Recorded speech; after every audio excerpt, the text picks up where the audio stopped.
Hello అండి, అందరికీ నమస్కారం. మీరు చూస్తున్నారు financial manager YouTube channel. So ఈరోజు నేను 5 మంచి స్టాక్స్ గురించి చెప్పబోతున్నాను అండి. ఆ 5 స్టాక్స్ ఏంటో మనం చూద్దాం. సో ఫస్ట్ స్టాక్ అండి ఈరోజు సుజలాన్ అండి. మనం సుజలాన్ షేర్ ఎనర్జీ గురించి చూసుకుంటే కనుక ప్రజెంట్ 41.25 ప్రైస్ రేంజ్లో ఉందండి. ఈరోజు -0.84% పడిందండి. మనం ఎందుకని చూసుకుంటే పెద్ద న్యూస్ ఏం లేదండి. ఇది జస్ట్ ఒక కన్సాలిడేషన్ ఫేజ్ అండి. మనం వెయిట్ చేస్తే మనం క్వార్టర్లీ రిజల్ట్స్ కోసం వెయిట్ చేయాలండి. ఈ క్వార్టర్లీ రిజల్ట్స్ కన్నా బాగా వస్తే మనం ఈ సుజలాన్ ఎనర్జీని ఆపేవాళ్ళు ఎవరు లేరండి. సో సుజలాన్ ఎనర్జీ గురించి భయపడాల్సిన అవసరం ఏం లేదండి. మనం 5 డేస్ నుంచి ఇలా చూసుకుంటే కన్నా -0.84% పడిందండి. మళ్ళీ అదే 1 మంత్ నుంచి చూసుకుంటే -0.24% పడిందండి. సో లాస్ట్ 1 మంత్ నుంచి చూసుకుంటే మనం ఈ 41-42 ప్రైస్ రేంజ్లోనే ఉందండి. సో మనం పెద్దగా భయపడాల్సిన అవసరం ఏం లేదండి. ఇది కన్సాలిడేషన్ ఫేజ్లో ఉంది. మనం క్వార్టర్లీ రిజల్ట్స్ కోసం వెయిట్ చేయాలి. అదే 6 మంత్స్ నుంచి చూసుకుంటే 31% రిటర్న్స్ ఇచ్చిందండి. మామూలు విషయం కాదండి. అదే నువ్వు 1 ఇయర్ నుంచి చూసుకుంటే 409% రిటర్న్స్ ఇచ్చిందండి. సో మనం పెద్ద సుజలాన్ ఎనర్జీ గురించి పెద్ద భయపడాల్సిన అవసరం లేదండి. మనం న్యూస్ చూసుకుంటే కనుక ఇప్పుడు సుజలాన్లో బేసిక్గా మింట్ వాళ్ళు ఇచ్చేది ఏంటంటే ముగ్గురు అక్కడ 3 అనలిస్టులు ఉన్నారండి. 3 అనలిస్టులు స్ట్రాంగ్ బై ఇచ్చారండి. అంటే మనం ఏమాత్రం భయపడాల్సింది ప్రజెంట్ అది బయింగ్ జోన్లోనే ఉందండి.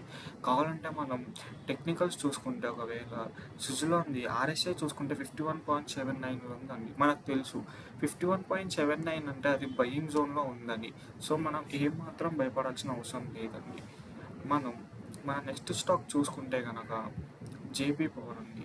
జేపీ పవర్ షేర్ ఈ ఒక్కరోజు 5% పెరిగిందండి. ఎందుకంటే మనకు తెలిసిన విషయం అండి, క్వార్టర్లీ రిజల్ట్స్.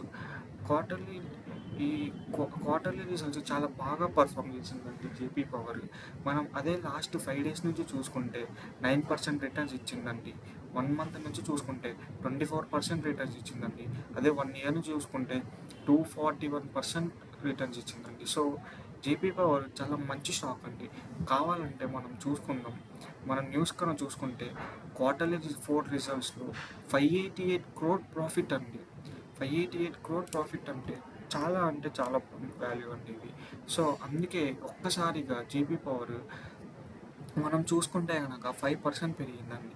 మనం నిన్నటితో కూడా చూసుకుంటే 18 ఉన్నది, డైరెక్ట్ 19 వెళ్ళిందండి. 19 నుంచి 20కి వెళ్ళిందండి. సో ఇది మనం కొత్త ఇన్వెస్టర్లు ఎవరన్నా కావాలంటే కొనలేదండి. ఎందుకంటే ఇక్కడ సెల్లర్స్ ఎవరు లేరండి. ఎందుకంటే ఎవరు అమ్మరు కాబట్టి మనం కొనలేమండి. మనం జేపీ పవర్ టెక్నికల్ చూసుకుంటే కనుక జనరల్లీ 68 ఉంది అండి. అంటే ఇది బయింగ్ జోన్లోనే ఉందండి. పెద్ద విషయమేం కాదండి, మనం కొనలేము అందుకే. సో ఎవరన్నా నమ్మితే మీ లక్ బాగుంటే కొనొచ్చండి. ఎవరైతే కొత్త వాళ్ళు ఉన్నారో ప్లీజ్ వీడియోని సబ్స్క్రైబ్ చేయండి, అలాగే లైక్ చేయండి. నాకు ఎంకరేజింగ్గా ఉంటుంది, కొత్త వీడియోలు చేయడానికి ఆనందంగా ఉంటుంది. స్టాక్ కనుక చూసుకుంటే అండి ఎస్ బ్యాంక్ అండి. ఈరోజు ఎస్ బ్యాంక్ -3.51% పడిందండి. మనం నిన్ననే చెప్పుకున్నాం ఎస్ బ్యాంక్ ప్రజెంట్ బయింగ్ జోన్లో లేదు అని. సో ఇప్పుడు -0.95% పడిందండి. సో లాస్ట్ 5 డేస్ నుంచి చూసుకుంటే కనుక 1.75% పెరిగిందండి. లాస్ట్ మంత్ నుంచి చూస్తే 6.95% పెరిగిందండి. అదే నువ్వు లాస్ట్ 1 ఇయర్ నుంచి చూస్తే కనుక అండి 63% పెరిగిందండి. ఇది నార్మల్ విషయం అయితే కాదండి. బేసిక్గా నిన్న ఎప్పుడైతే క్వార్టర్లీ రిజల్ట్స్ బాగా వచ్చాయో ఎస్ బ్యాంక్కి ఒకేసారి అది 27 పాయింట్స్కి వెళ్ళిపోయిందండి. కాకపోతే ఈరోజు చాలా నెగిటివ్గా 3.51% పడిందండి. కొత్త ఇన్వెస్టర్స్ ఎవరైనా ఉన్నారా అంటే భయపడాల్సిన అవసరం ఏం లేదండి. ఎందుకంటే ఎస్ బ్యాంక్ మన న్యూస్ కన్నా చూసుకుంటే అండి ప్రజెంట్ ఎస్ బ్యాంక్ షేర్ ఈరోజు -3.47% కిందికి పడిపోయిందండి. ఇలా చూసుకుంటే మనకు ఈ మింట్ వాళ్ళు ఉన్నారు కదండి, వీళ్ళు ఏం చేస్తారంటే ప్రతి ఒక్క స్ట్రాటజీస్ ఉంటారు కదండి, వేరే కంపెనీస్ కూడా ఏవైతే స్టాక్స్ ఉన్నాయో వాళ్ళ మీద వీళ్ళు ఏమేమి న్యూస్ ఇచ్చారో లేటెస్ట్గా అప్డేట్ చేస్తారండి. సో మనం కన్నా చూసుకుంటే ఇందులో ఈరోజు ఇంత పడినానికి రీజన్ ఏంటంటే ఎక్కడ రీజన్ లేదండి. బేసిక్ అండి. ఈ యెస్ బ్యాంక్ ఎందుకు తగ్గిందంటే, ఒకే ఎప్పుడైనా సరే ఒకటి గుర్తుపెట్టుకోనండి, ఒకేసారి స్టాక్ అనేది అంత హై ప్రైస్ వాల్యూ ఉండొద్దండి. అందుకే పడిందండి అంతే. ఏం రీజన్ లేదండి. జస్ట్ అలా పడిపోయింది. మళ్ళీ లేవడానికే అండి. మనం టెక్నికల్స్‌గా చూసుకుంటే ఆర్ఎస్ఐ 59.05లో ఉందండి ప్రజెంట్. సో ఇది బయింగ్ జోన్‌లోకి వచ్చిందండి. మనం కొనొచ్చు. కొత్త ఇన్వెస్టర్స్ ఎవరైనా ఉంటే కొనొచ్చు. కానీ ఇది చాలా రిస్క్‌తో కూడిందండి. ఎందుకంటే ఒకవేళ మీరు లాంగ్ టర్మ్ ఇన్వెస్టర్స్ అయ్యిందనుకో, యెస్ బ్యాంక్‌కి మీరు భయపడాల్సిన అవసరం లేదండి. చాలా ఈజీగా ఇన్వెస్ట్ చేయొచ్చండి మీరు. ఎందుకంటే షేర్ ఒక 40కి వెళ్ళినా మీరు కావాల్సిన అవసరం లేదు, ఏం లేదు. ఈజీగా వెళ్ళిద్దండి 6 మంత్స్‌లో 40కి. ఎందుకు వెళ్ళదు? యెస్ బ్యాంక్‌కి రీజన్స్ ఏం లేవు. చాలా మంచి స్టాక్ అండి ఇది. సో షార్ట్ టర్మ్ ఎవరైనా ఉన్నారంటే రిస్క్ అండి. మీకు రిస్క్ తీసుకుంటా అంటే చెప్పండి. మీకు బేసిక్‌గా 32 ఇస్తానండి నేను.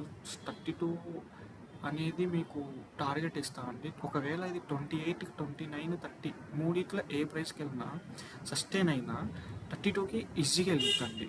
సో మనం యెస్ బ్యాంక్ గురించి భయపడాల్సిన అవసరం లేదు. ఒకవేళ ఇది నెగిటివ్‌గా వెళ్ళిపోతే మీరు 24ని స్టాప్ లాస్‌లో పెట్టుకోనండి. మీరు రిస్క్ ఏమాత్రం తీసుకోకండి 24కి మించి, సరేనా అండి? సో మనం మన నెక్స్ట్ స్టాక్ కనుక చూసుకుంటే railway Vikas Nigam limited industries అండి. సో మన ఈరోజు చూసుకుంటే కనుక -0.83% పడిపోయిందండి. ఎందుకంటే ఇది కూడా సేమ్ అండి. మనం లాస్ట్ 5 డేస్ నుంచి చూసుకుంటే మన షేర్ అనేది 293 వరకు వెళ్ళిందండి ఒకేసారి.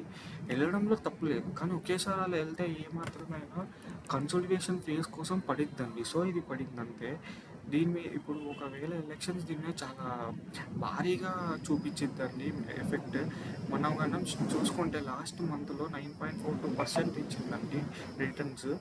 లాస్ట్ 6 మంత్స్ చూసుకుంటే 87% రిటర్న్స్ ఇచ్చిందండి. అదే నువ్వు లాస్ట్ ఇయర్ చూసుకుంటే 142% రిటర్న్స్ ఇచ్చిందండి. చాలా మంచి స్టాక్ అండి ఇది. మల్టీ బ్యాగర్లో సూపర్ స్టాక్. అంటే మనం రైల్వే సైడ్ నుంచి చూసుకుంటే రైల్వేస్ వికాస్ నిగమ్ చాలా మంచి స్టాక్ అండి. సో మనం 52 వీక్ హై చూసుకుంటే 345 ఉందండి.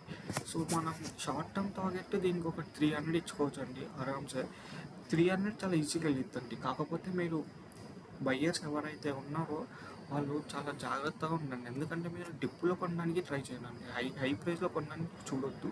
అదే మనం చూసుకుంటే కనుక అనలిస్ట్లో రివ్యూ చూసుకుంటే ఇద్దరు అనలిస్టులు రివ్యూ ఇచ్చారండి. ఇద్దరు హోల్డ్ ఇచ్చారండి. అంటే కొత్త ఇన్వెస్టర్ ప్రజెంట్ ఎవరు కొనవద్దు, అమ్మేవాళ్ళు ఎవరు అమ్మొద్దు. ఆల్రెడీ కొన్నవారు ఉంటారు కదండి, హోల్డ్లో పెట్టుకోండి, పెరిగిద్దండి ఫ్యూచర్లో. చాలా మంచి స్టాక్ అండి. అదే మనం దీని టెక్నికల్గా వెళ్తే ఆర్ఎస్ఐ చూసుకుంటే అండి 66.83 ఉందండి. అంటే మంచి బయింగ్ జోన్లో కాదండి. అందుకే ప్రజెంట్ స్టాక్ పడుతుందండి. ఎప్పుడైతే ఆర్ఎస్ఐ బయింగ్ జోన్కి వెళ్ళిద్దో మనం స్ట్రాంగ్ బై చూసుకోవచ్చండి. సో చాలా వెయిట్ చేయాలండి కాస్త కొత్త ఇన్వెస్టర్స్. ఆల్రెడీ కొన్న ఇన్వెస్టర్స్ ఉంటారు కదండి, వాళ్ళు మాత్రం ఆరామ్సే హోల్డ్లో ఉంచండి. మీరు భయపడకండి, చాలా ఏం కాదు. మన నెక్స్ట్ స్టాక్ కన్నా చూసుకుంటే అండి ఎన్బిసిసి కంపెనీ అండి. ఎన్బిసిసి చూసుకుంటే -1.72% పడిపోయిందండి. ఎందుకంటే మనం లాస్ట్ డే చూసుకుంటే ఒకేసారి 143కి వెళ్ళిందండి. 143 నుంచి 139కి పడిందండి. సో తప్పేం లేదండి. ఎన్బిసిసిలో మనం చూసుకుంటే కనుక లాస్ట్ మంత్ మనకు 11% రిటర్న్స్ ఇచ్చిందండి. అదే లాస్ట్ 6 మంత్స్ చూసుకుంటే 111% రిటర్న్స్ ఇచ్చిందండి. అంటే మీ అమౌంట్ ఆల్మోస్ట్ డబుల్ చేసిందండి లాస్ట్ 6 మంత్స్లోనే ఎవరు పెట్టారు.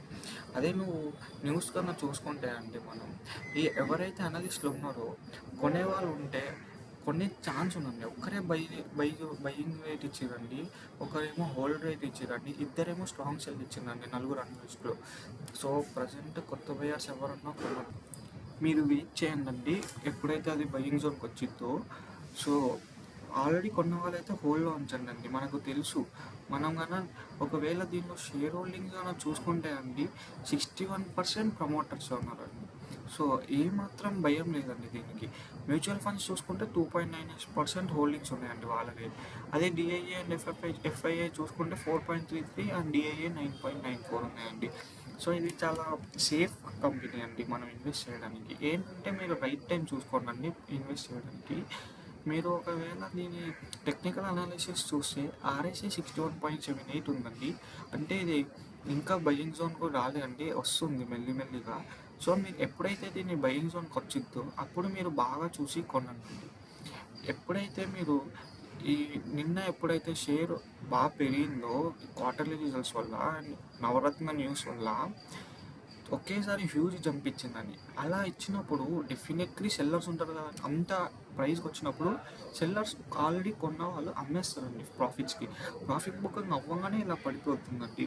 సో ఇక్కడ అదే జరిగిందండి. -1.72% పడింది. కొత్త ఎవరన్నా ఇన్వెస్ట్ చేసి ఫ్యూచర్ కోసం లాంగ్ టర్మ్ చేస్తాం, మేము లాంగ్ టర్మ్ ఇన్వెస్ట్ చేస్తామంటే ఏమాత్రం భయపడకండి. ఇది అరౌండ్ 200 150 వెళ్ళింది. సో ఈ రోజుకి ఇంతే అండి. అందరికీ థ్యాంక్ యూ.